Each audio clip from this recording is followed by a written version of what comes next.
Bismillahirrahmanirrahim. Assalamu alaikum. This is Gulraiz Khalid from Teletimes International. First of all, I'd like to thank Allah Almighty for the success it has bestowed upon Teletimes and for helping us in taking this step forward. The step forward being a series of video interviews. Now, we'll be doing one interview, at least one interview every month. It is an honor for me and for Teletimes International that the first interview that is being done is with the President of and the Group CEO of Pakistan Telecommunications Company Limited, PTCL, Mr. Walid Irshaid. His services to the region are duly recognized and appreciated. He's going to talk to us about the 3G licensing and deployment in Pakistan. Assalamu alaikum, Mr. Walid. Alaikum assalam wa rahmatullah. So first of all, before we begin, I'd like to thank you for your time and for this opportunity. So my first question would be, what opportunities do you anticipate and foresee with the 3G licensing in Pakistan? Well, first, thank you very much, and I'm also honored being the first to appear in this show. And I must also seize this opportunity to thank you and Teletimes. We are very proud of you people that this is a homegrown media company which has been very focused, and mashallah, I see that this has a good also coverage and focus on the whole region. So it is my hope that this success will continue, and I hope to see Teletimes continue to grow and having more readership and more audience and more wider coverage. Thank you for that. So again, what opportunities do you foresee and anticipate with the 3G licensing? Well, you see, talking about opportunities, definitely we always look for opportunities. We are for opportunities. And I always say that this country is always rife and replete with opportunities. But now at this point in time, before we go into the licensing regime, we see what will be the license fee. We want to see other service regulations. Perhaps it is a bit premature to talk about opportunities. It could be a challenge to the operators as well. 3G cannot come just a sweet spot in your industry. In other countries, people who have launched 3G were facing also challenges and tough challenges. So I would say, I hope it's going to be an opportunity, but it is too premature at this point in time before we enter into seeing the real licensing regime. However, to answer the question, of course, we all operators geared, we know what are the opportunities 3G brought in other places of the world. Definitely it will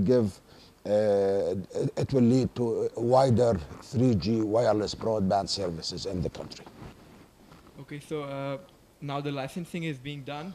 Do you think that auctioning is the best way to give out the licensing? Because keeping in view a very low penetrated mobile data services market. Well, whether it is they want to go for auctioning or on something else, what will be the better way when we see the price? The price will tell whether this is the way to go in auction or otherwise. We have to see what will be the license fee an operator has to pay to enter into this. So the pricing for the auctioning, do you expect the auctioning to be as intense as it was in the UK or in India, or as it was for 2G in Pakistan, or do you think the players would be more rational in the bidding? Well, you see, first of all, the 3G licensing, I think nobody will come to Pakistan and say, I want to be the only 3G operator. This is not going to be the case anyway. People, they can come to 3G if they have at least started the operation in Pakistan and they have seen the market potential in Pakistan. I see the more intense competition will be from the local operators rather than from outside operators. It will be difficult at this point in time, for a third operator to come to Pakistan and start off with 3G service only.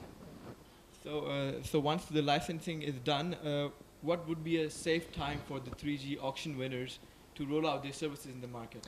You see, it will not. Here we're talking about, in our case, we're talking about 6 months to 1 year, because most of the equipment are already built to cope with the 3G. So I would think that it will take about fairly 1 year, and the operators will start rolling out commercial 3G services. So for the last 3 to 4 years, we have been observing massive competition and price wars and tariff wars.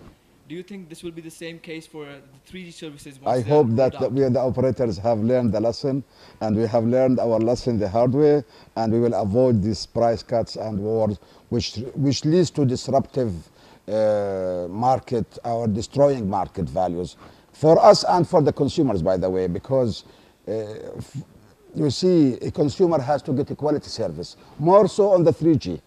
If we want to destroy the quality of service by just killing the price, this will not be even prudent to us, the operators, and to the consumers. Okay, so how? So I would expect that the price war, the intensive price war, the intensive rather price war we have seen on the 3G will be somehow avoided, because for two reasons. There is a cost here. It's not going to come for free. And three, I think there will be limited operators and only competent operators who can enter into this. Financially sound operators. Right. So how are you foreseeing the gravity and motivation of all the players and the participation of all the players in this 3G licensing and deployment in Pakistan? Well, they may all participate, but we know that there is not enough spectrum for everybody. There will be only, I think, a few licensees, 2 to 3 operators, depending on the available spectrum. And the general trend is that the revenues are, from 3G are gained in entertainment and data services for individuals. So how do you think the 3G launch in Pakistan is going to benefit the enterprises and cater to the needs of the corporate sector? Basically, 3G revolved around, as you rightly said, around consumers. The people who want to have the internet on the move, on the fly, on the everywhere. It is broadband internet services. For the enterprise, I don't say that there will be no value, but enterprise is not only looking for 3G wireless. Enterprise today, they are looking at more wider and more bundled solutions. They want the fixed, they want the wireless, they want everything.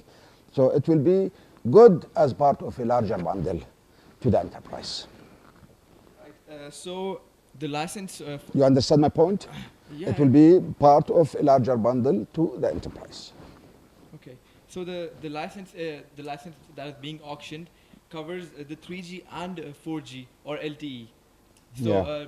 do you think that some operators would wait and directly jump to 4G? Would that be a better option? Or No, it's not going to be as easy as that.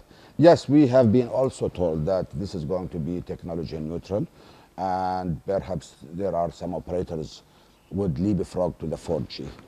This is understandable. Everybody will be looking into 3G directly. No, it depends. As I said here, this is not about wiping out what you have done over the last 10 years and starting afresh. You are evolving. When we go to the 3G, we still, all the operators, even the 4G operators, they're keeping their 2G, 3G, 4G online. But the deployment in Pakistan has been delayed. Yes, 3G I'm coming to your point. So I am not saying that it is 4G going 4G straight. You see, today the 4G is tested in a few markets. There is no voice over 4G still available. So I think people will not, evolving from 3G to 4G will not be that difficult.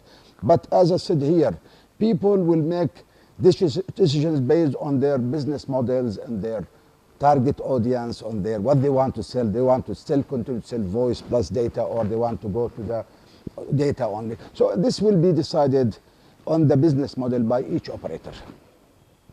Okay, so that will be all for now. And once again, I'd like to thank you. My pleasure. Thank you very much. Thank you. And that was Mr. Walid Irshaid, the president of Pakistan Telecommunications Company. And see you soon.